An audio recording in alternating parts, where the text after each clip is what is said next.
IVM. Have you ever wondered why women don't do more crime? Well, we're here to tell you. There's misconduct all the time. Women are thieves and murderers. That's gross misconduct. Con artists, money launderers. Criminal misconduct. Financial fraud that's hard to track. Takes some planning, but still misconduct. Even breaching a contract. Well, that's more civil though. It's misconduct. Misconduct. We tell you all about women that suck. Things that make you say, what the? It's misconduct.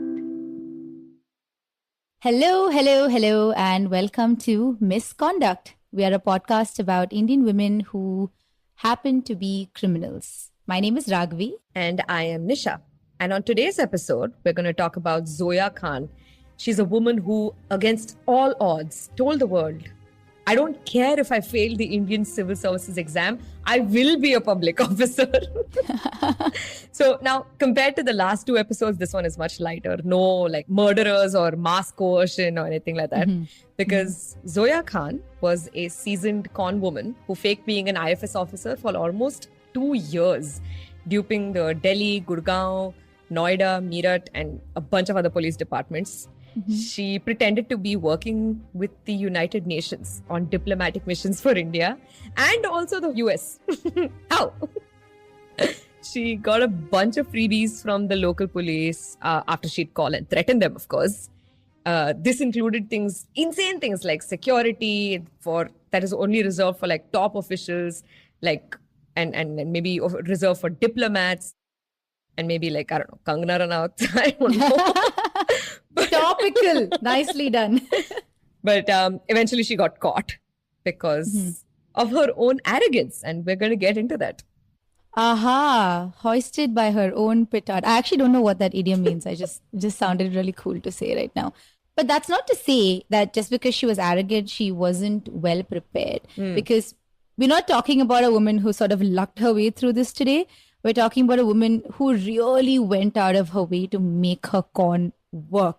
She made fake email addresses. She bought domain names. She pretended to be her own assistant. She modulated her voice on a recorder like Darth Vader, I guess. Like that's essentially how she did it. And she was eventually caught. Yes, I agree. But that's because she yelled at a police officer, not because of any like actual, misstep in the con itself.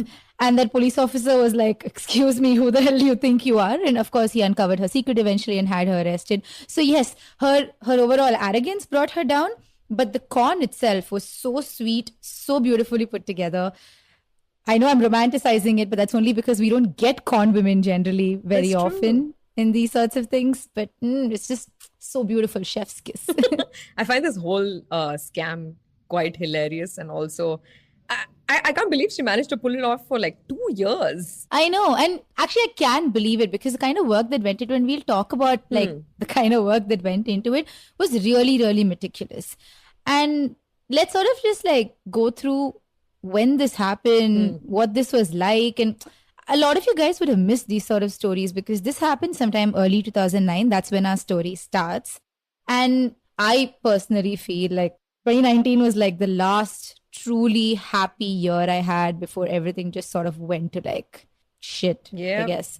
Yeah, I don't know, man. Like it was like the last year I've had that I genuinely feel like I felt some sense of happiness.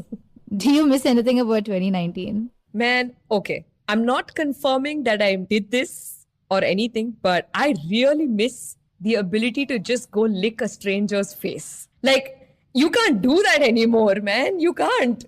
Okay. It's noted. I don't know. I just miss the freedom that you had of like going out, not wearing a mask. Just, The concept of. Not the actual act No, of. No. Okay. All right. That was genuinely harrowing. No, but yeah, I get it. I kind of get it. Like the fact that freedom doesn't exist anymore. I guess if I was given that option, I would lick a bus stop.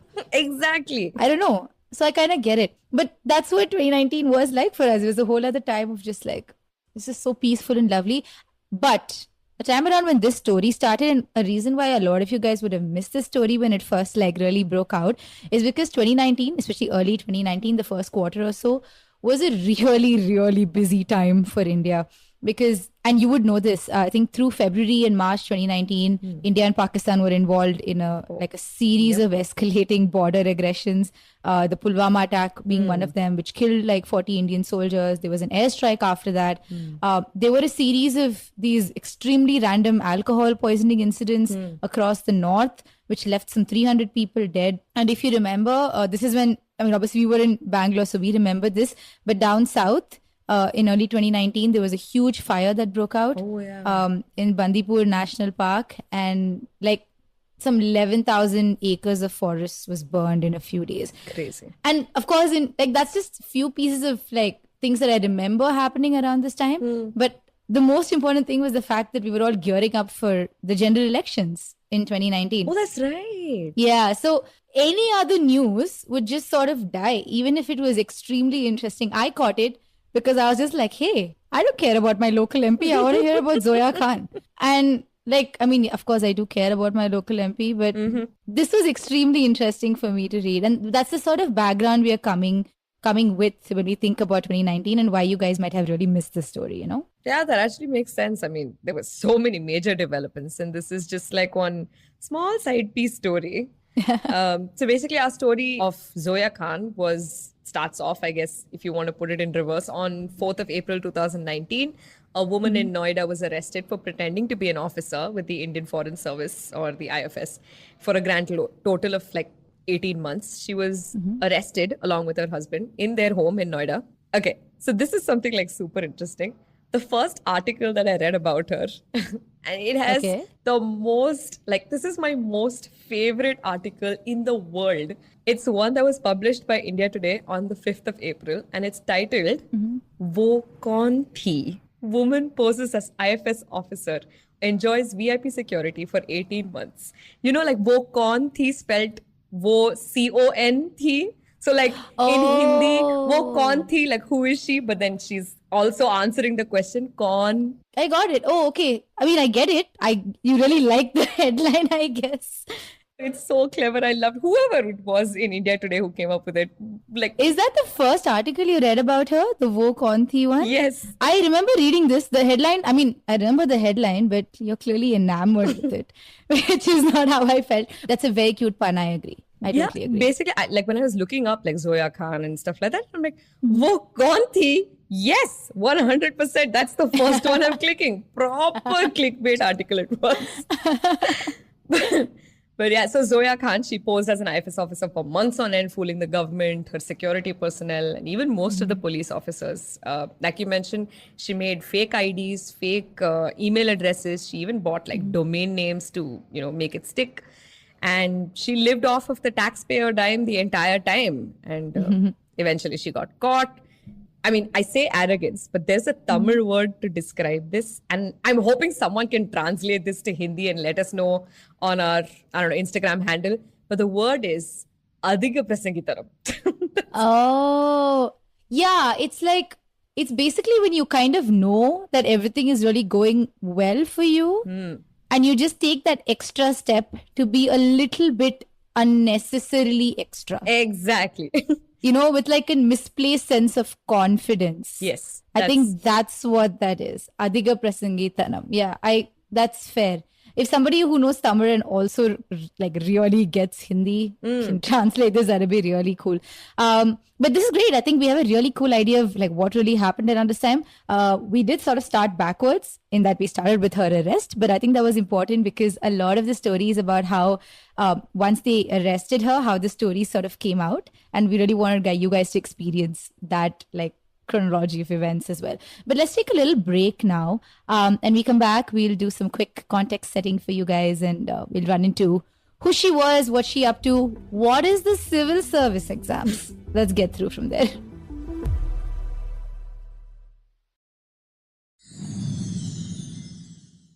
And welcome back after the break, everyone. A little before we were talking about what was going on in 2019, who Zoya Khan was, a little brief about her. And now we're hoping to sort of do some context setting as to what the circumstances really were around why she did this. And yes, context setting is like the most boring part of the podcast, but just stick with us through it. It is, though, you have to agree. And I get the job every time, so it's whatever, it's fine. But I think one thing that you guys should really, really understand is how the UPSC exams work. These are the exams that will get you into one of the civil services positions of the government of India. And the civil services effectively are like the country's administrative wing, right? So it includes the administrative services, the foreign services, police services. It also has forest, judicial services, legal. This is a chunk of these. And the current Indian civil services institution is really, really old. It was started by the British in the 1850s. And entry through to the civil services happens through the Union Public Services Commission, which is UPSC. Now, there's a lot to explain here. They have an annual exam. It has 3 phases.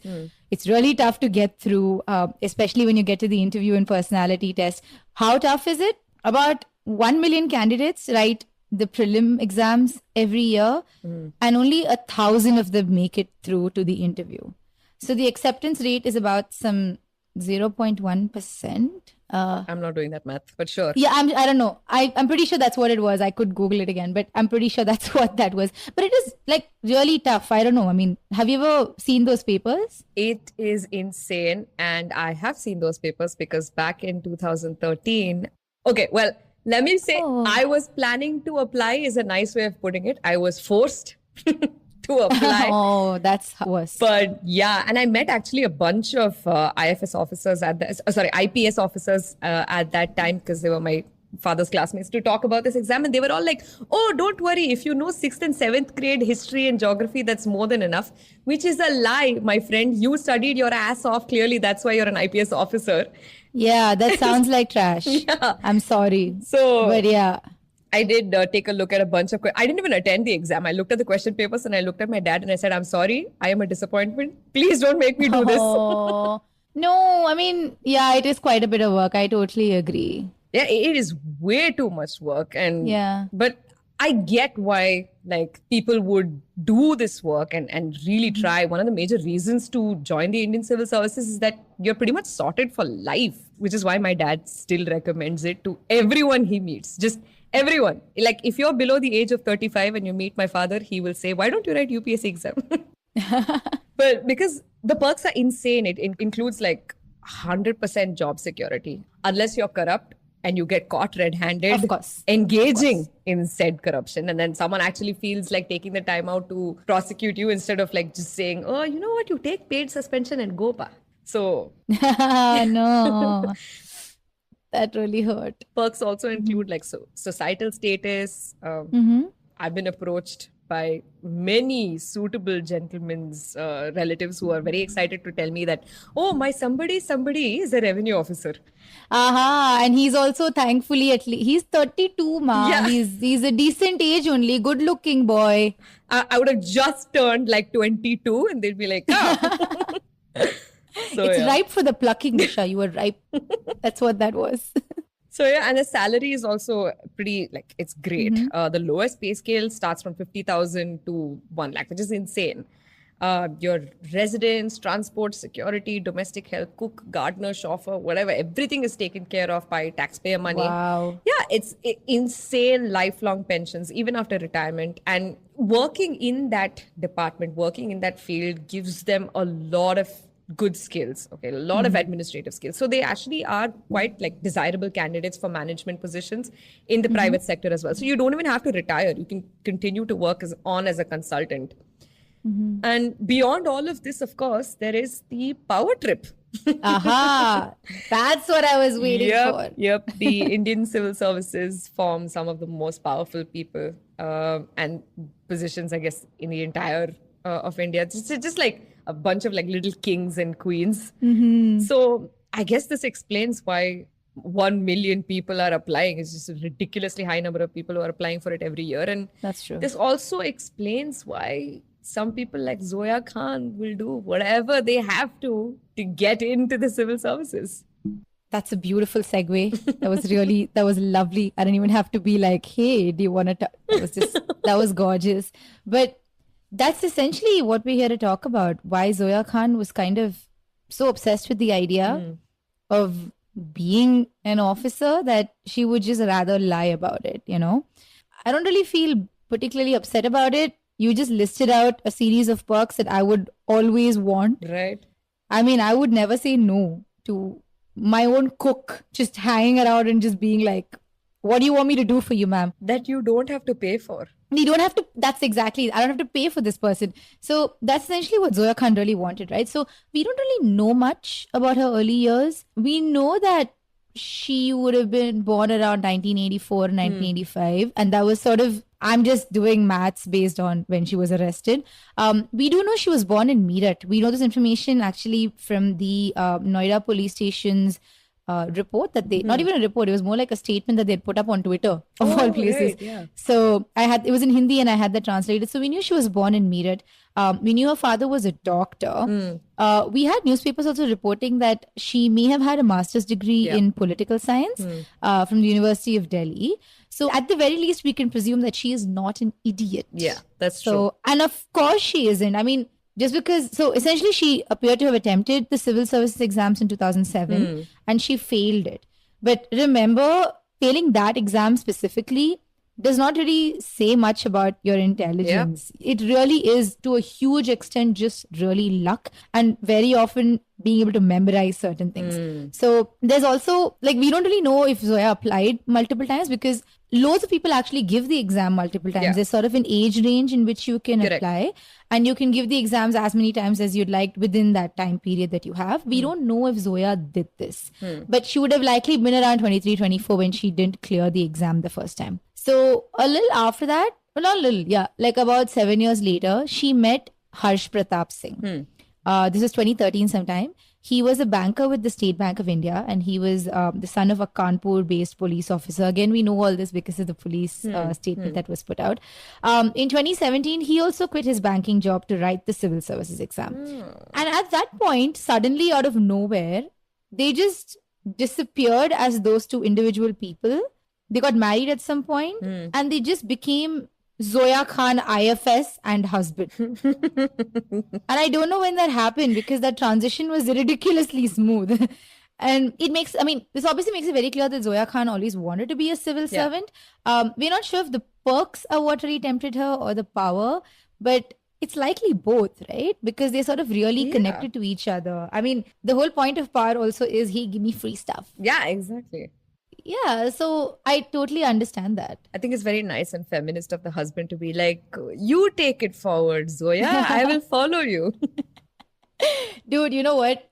In the photograph that was taken of the accused along with the police when they arrested them, Zoya Khan is in her burqa and her husband standing next to her. And I don't know if they decided to use this as something in their favor because really, what police officer would be like, prove to me that the photo on this ID is the same as the person behind that burqa?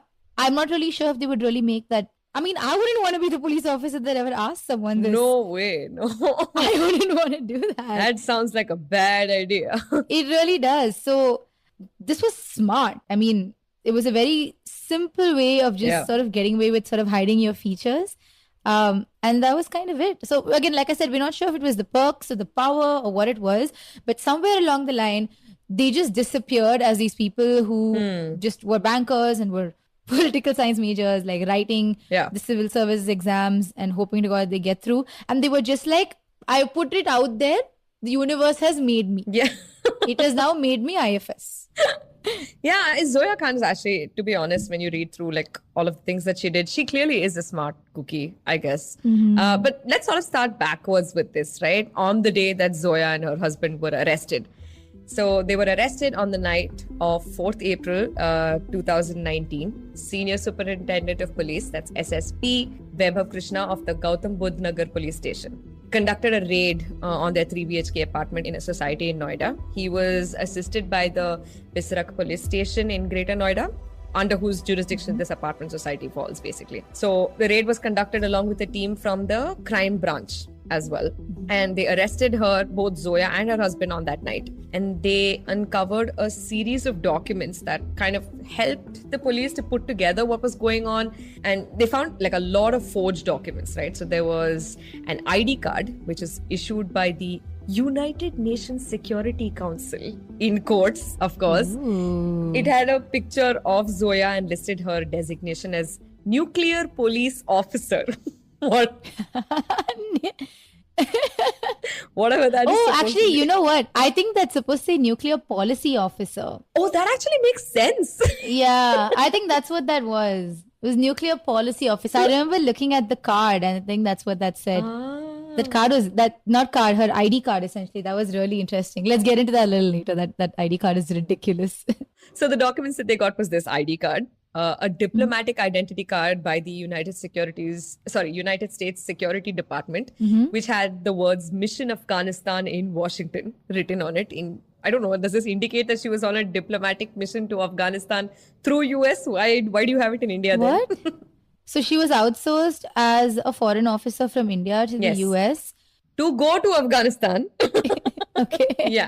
To go to Afghanistan on a special diplomatic mission. Correct. Exactly. Okay. That's what the UN does. Great. And they also found her driving license, which was verified by the Meerut RTO. And I feel like this is the only original thing about her. It was verified. Yeah. The Meerut RTO verified it. They were like, yeah, this woman took the test here only. That's nice. But I'm glad at least she had one ID. I mean, if she decided that she wanted to Sure. I don't know, go to a bar or whatever it is, man. Should at least show them this ID instead of nuclear policy officer. Nuclear police officer, excuse you. I'm so sorry. But they seized a bunch of stuff also, right? I think they had a bunch of freebies sitting in the house. They did. They had 2 luxury cars, a Mahindra SUV that had like a blue beacon on it, and a Mercedes which had the UN logo embossed on it. It's just, 1 second. I need a second. they took It just had the... Yeah, they took a random Mercedes, put the logo. I'm just thinking, how would they have gone to that car dealer, like whatever, this guy, and been like, UN logo print karwa do. He's like, Listen, you know what? I have seen cars saying like, I love you, Kavya, on the back. Okay, so it's only fair that this can happen. I suppose. My favorite one is, if you are bad, I am dead. Hey, shut up. Just yuck. Move on. So if someone is printing that, then they can definitely print the UN logo. Of course. I don't think they really care about that. No. But yes, I think they found a bunch of other stuff. They found 2 walkie-talkies, phones. 4 laptops, 4 mobile phones, and something that looked like a handgun, but it was actually just a lighter shaped like a handgun. So yeah, they found a bunch of shit. That's so dumb. That's right. But the thing is, so right after this is when they were arrested. So we learned a lot about the story after they were arrested, right? So right after the arrest, the police learned a lot about the couple, even like just right after, like mostly by interrogating neighbors and speaking with them and stuff like that. So what we know so far, this is partly from neighbor testimony, partly from testimony from the police officers that they terrorized in other cities, and of course what like the actual investigation that the police officer did before he arrested them. So Zoya Khan, as of 2017, had been pretending to be a civil services officer. There is no doubt about that. But what she did was she created these fake IDs, mostly to get freebies from the government. So she used them to call up police houses and essentially say, "Give me a car, give me a house, give me security," like insane high-level security, the kind that diplomats get, right? And also little perks along the way, like free transport, domestic help, and stuff like that. So it was uncovered that she and her husband had moved to the apartment society where they were arrested about 4 months before the arrest. But she had been getting these freebies for a long time. It's just that at that time she was requesting for them from the Noida police. But before that she was, in Meerut, in Gurgaon. She was in a lot of other cities where she was just actively fleecing them for this. And I think this is a great time now to talk about the ID card. Oh God. Which I really want to tell you, it's a work of art because it's so obvious in its fakeness that I can't even describe it. We'll put a picture up of this, maybe like on our social media or something, because it's just so beautiful. But this is really what it says. It says, United Nations Organization Security Council, this bulky ass name right on top with the logo. It doesn't even fit properly. It doesn't fit. It's just sort of like, I refuse to believe that the UN couldn't hire a designer who could fit it all into one card. Her name is on there. It says Zoya Khan. Yes, of course, her profile says Nuclear Policy Officer. That's right. She is stationed in Washington, D.C. For some reason, her date of birth is on it. I don't know why. There is both an ID card number and an employee number. Why? And there's a photo of her. I don't know. Now, I was like, hey, listen, I want to see how close this is to the real ID card that the UN issues, right? So I just like looked it up because what else do I have to do on a Saturday evening nowadays? Of So course. there are different kinds of IDs that are issued for diplomats, for UN staff, and for the media. Now, diplomats and delegates will have to apply through their country's permanent mission to the UN. And no card is issued like chumma blanket. They're not like, take one card, you can come to our office whenever, come to our pantry, take our conflicts. They're not like that, okay? It's only for certain events or certain debates, and people don't just get to go like in a group because they feel like it. You're also not allowed to have a uniform on or anything that looks like formal wear. You're supposed to dress like in absolutely casual sort of attire. And what it usually says is United Nations on top, and then the agency name will be listed below. It will never say you're an employee because no diplomat can be an employee for the UN. They are a delegate true. sent to the UN representing the country, right? And of course, there will be an issuance date and an expiry date. There always will be these things. So none of these are there on this card. Well, duh. But having said that, I know this because I did the research. So are you planning to... An officer sitting out of the Meerut police station. What? No, I'm saying an officer sitting out of the... I was going to say, are you planning to scam us all? No, I mean, well, no. But like if an officer sitting out of the Meerut police station would not know this, right? For him, he looks at this. There's a woman who turns up here with a ton of authority and she's like, hey, I want this and I want it now. And he's likely never been bossed around like that before, True. by a woman with so much authority. And he would just say, okay, here, take your car. Yeah, it actually... Like it came out that Zoya and her husband were really demanding in general. They pulled this scam like in 6 districts across Delhi, UP and Haryana. So these districts were Meerut, Ghaziabad, Noida, Gurgaon, Aligarh and Moradabad.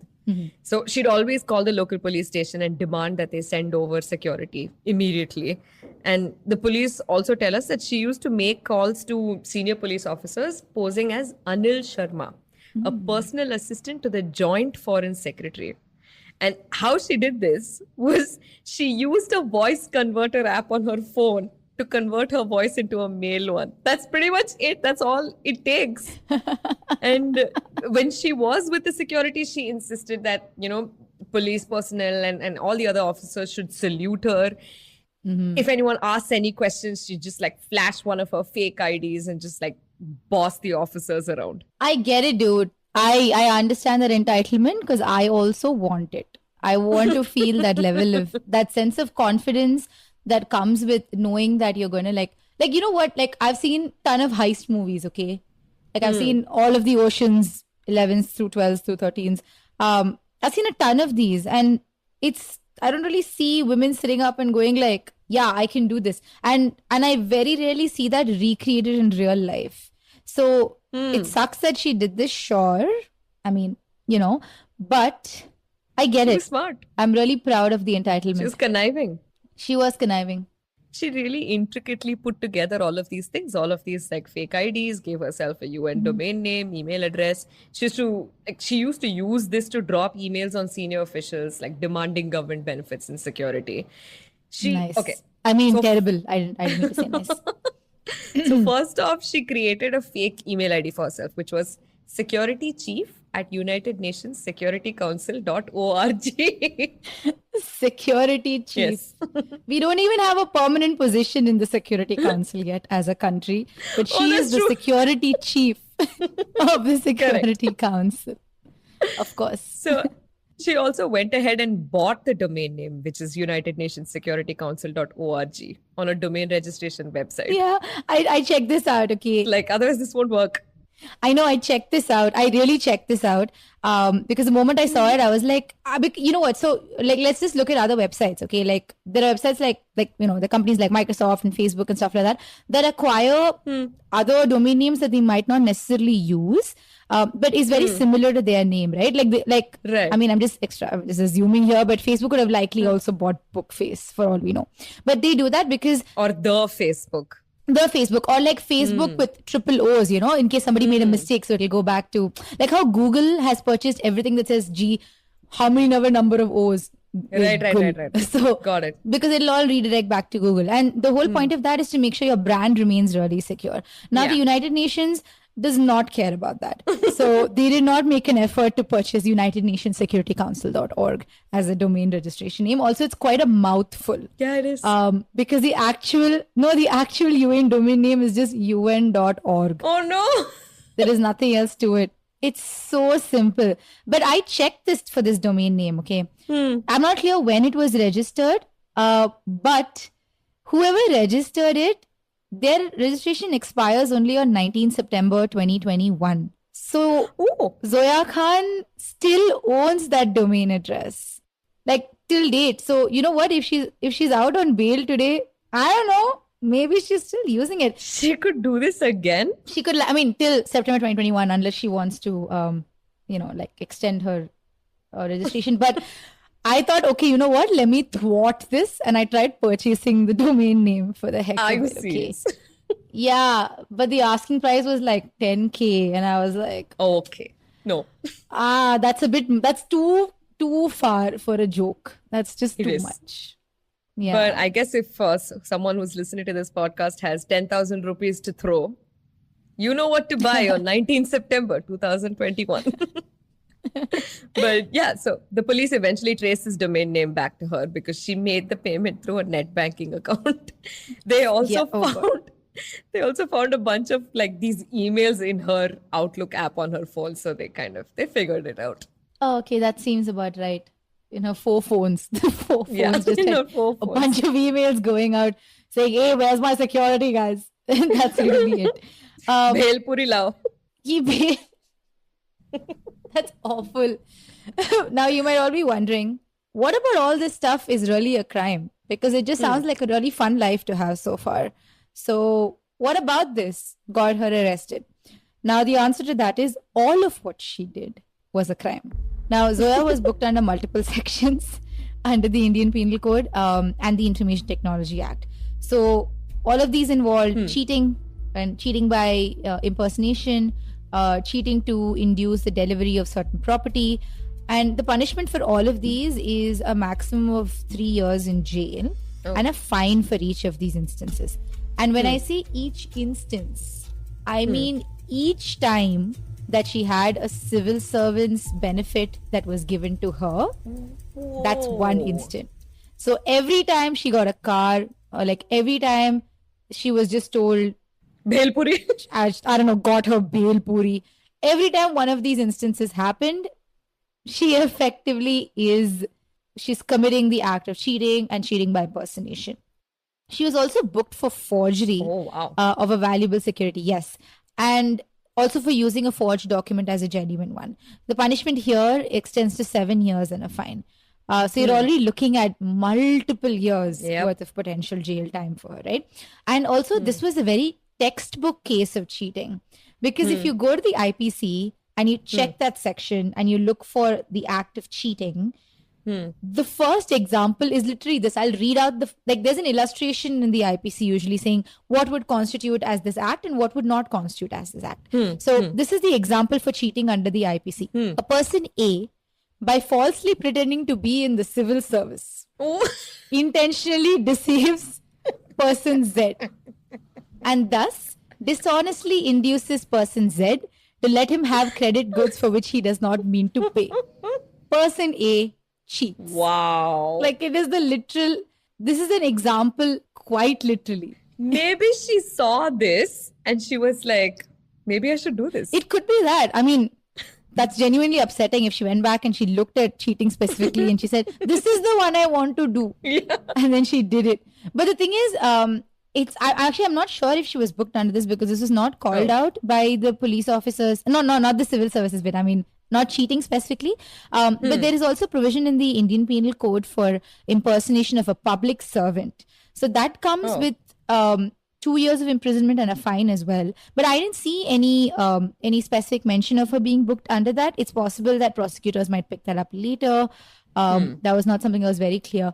There's one more. Wait, we're not done. Oh, okay. Under the Information Technology Act, there is a provision for impersonation using a computer resource. So that's another 3 years. Wow. So, yeah. She's going to jail for a long, long time. Yeah, she really is. I mean, should she? What?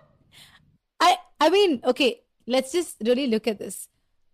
From a purely entertainment value, I had a great time listening to this story. Many assets were recovered. I must say that. They also managed to figure out where her properties are, and I'm sure they recovered that as well. So really, it's a victimless crime. No. Excuse you. That's my taxpayer money. Okay. Granted, I paid like 2,000 rupees in tax, maybe, but still, it is my money, which should have gone into making roads or something, not freaking getting her bhel puri. Yeah, I'm sure they'll recover the property now, right? I mean, sure, it'll get confiscated. There'll be evidence for a really long time. So there's all of those sorts of things. But if you recover, what effective? Okay. Just no. You're not debating this. Just no, man. I'm sorry. You cannot cheat the system. Take my money and then be like, hey, it's a victimless crime. Yeah, shut up. I don't know. Go to jail. Sit there and think about what you did. Fine. While I sit there and think about what we did, let's take a really quick break. And we'll just come back to you guys. I think we've covered quite a bit in the last few minutes, but let's come back and talk about how she got caught. So we'll see you after the break.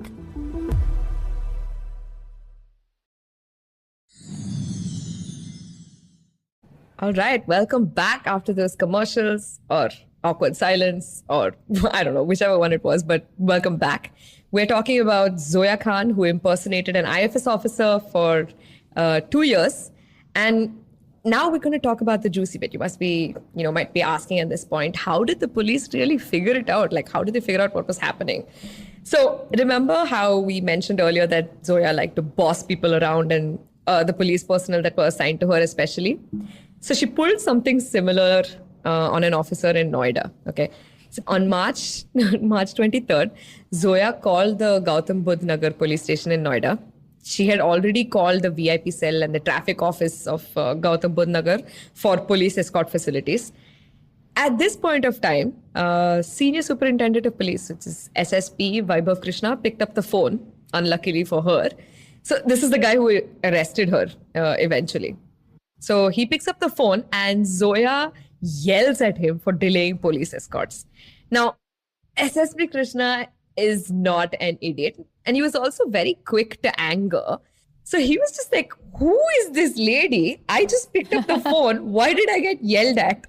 So instead of giving her the security detail, he was like, no, I will go investigate your background.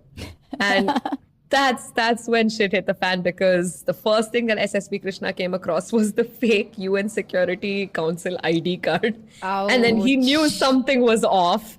So he looked into it and then he found her email and then thought to himself, why does the UN have such a huge domain name? Which I think is a valid question to ask.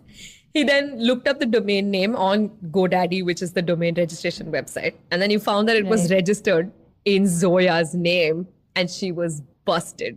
Yeah, okay, man. This just happened because he was pissed off. Yeah. That's literally it. That was so stupid. You imagine like you're going into work and you're already stressed out about things and you pick up the phone, like it's ringing and someone's like, la, la, where is my security? And you're like, no, that's it. I am going to find out what you have done and I will make sure you get caught. That's what he went through. It really makes you wonder what kind of tone she had or what he already knew about her, that he sort of like, I'm wondering if he always suspected this about her, or maybe he had spoken to the police officers in some other districts, like it's not like difficult for police officers to speak to each other. I'm sure this is their water cooler gossip, right? Oh, yeah. So I'm sure there should be something there that must have triggered this because, I mean, if it's purely just that he was pissed off at her, sure, that makes for a great story because that would be a really fun movie to watch. But if he had been hearing about this for a while and he was just like, she said her name was Zoya Khan, she was an IFS and she's been doing this quite a bit in a lot of places.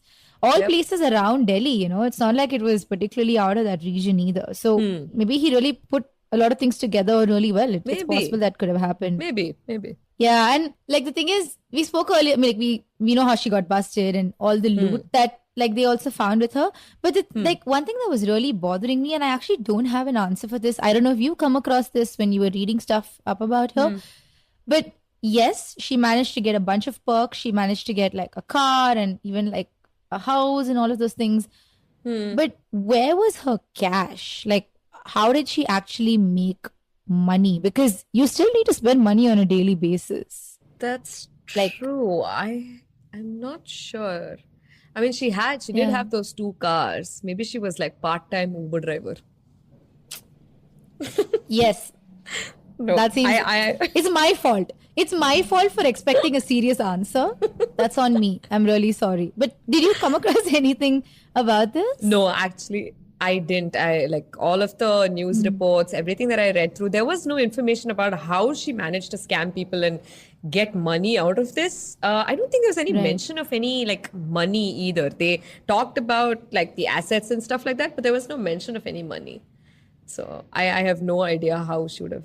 I'm sorry. I've spoken to some criminal lawyers that I know in Delhi, and I asked if we could like, because it's a very recent case. I was like, can we probably get some documentation from the Gautam Budh police station? Of course, we researched this in the last like few months. So with COVID and everything, it's very difficult to like procure a lot of this stuff. It's all physical copies, you know, like it's just papers written down and stuff like that. I definitely couldn't find any FIRs that were filed online. I don't even know if an FIR has, I mean, even if an FIR has been filed, has a charge sheet been filed? Has this gone to court yet? I genuinely don't know. Did they uncover another name of hers, which is the name that they're using in court? Maybe that's what the case is under that name. I genuinely actually don't know.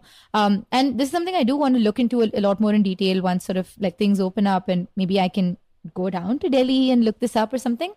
That'd be really fun because I would love to know what else happened with this. Because I don't know what happened. I just genuinely don't. I ideally would like to really sort of, you know, tie off all these open threads by saying this is what happened to her. Loose ends? Loose ends, yes. Like this is what happened to her. Like she went to jail for this, or she didn't go to jail. She got acquitted.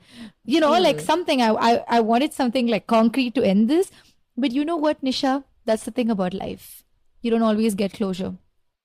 Okay. Wow. I was not expecting this to go there. But I think maybe it's not about whether she got acquitted or not. I think it's the journey and the friendships that we made along the way. Oh, that's true. This is really wholesome. Anyway, we don't know where this went. We just really tried to sidetrack with this. But if we do find out, I think we should be able to at some point once like the lockdowns lift and stuff like that. You know, we were recording all of this like in COVID times.